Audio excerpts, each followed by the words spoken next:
Hi everyone, it's Mark Lyman from HomeFixated.com here, and I am going to give you a very quick tour of a Zipwall enclosure that I set up yesterday. This is about a 4-foot by 4-foot enclosure, and I've been a fan of Zipwall for about 7 years. I bought a kit of theirs back shortly after we bought our house, and I've used it a bunch of times to just cordon off areas where I'm doing demolition or a little bit of lead paint abatement.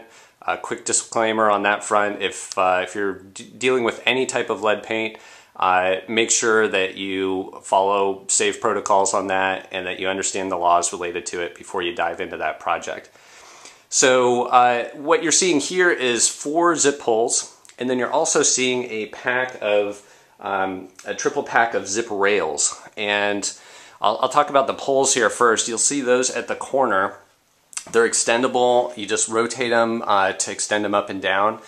And at the top, you'll see here there's kind of a pad, and it's a kind of ingenious system that lets you sandwich the plastic between the top pad that actually contacts the ceiling and the pole itself. So it lets you attach the pole to the plastic, extend it up to the ceiling, even though you're not right up there on a ladder necessarily.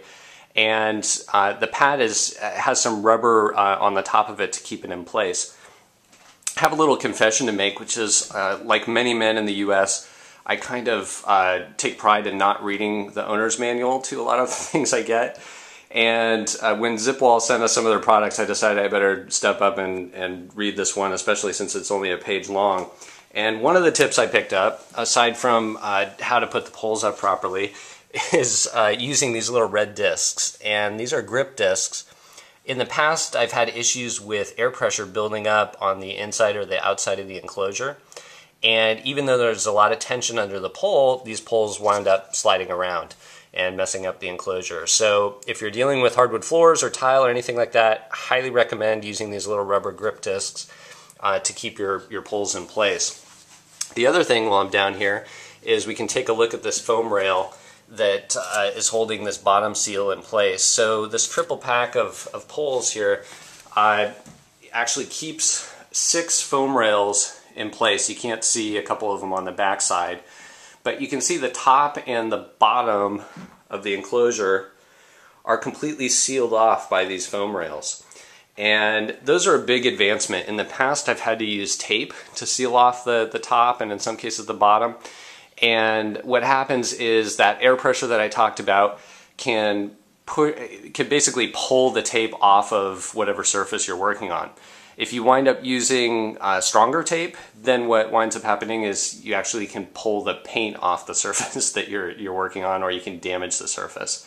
So aside from those 2 issues, it just saves you a lot of time. These foam rails just pop into place in literally a matter of seconds, and you're not having to monkey around with a roll of tape.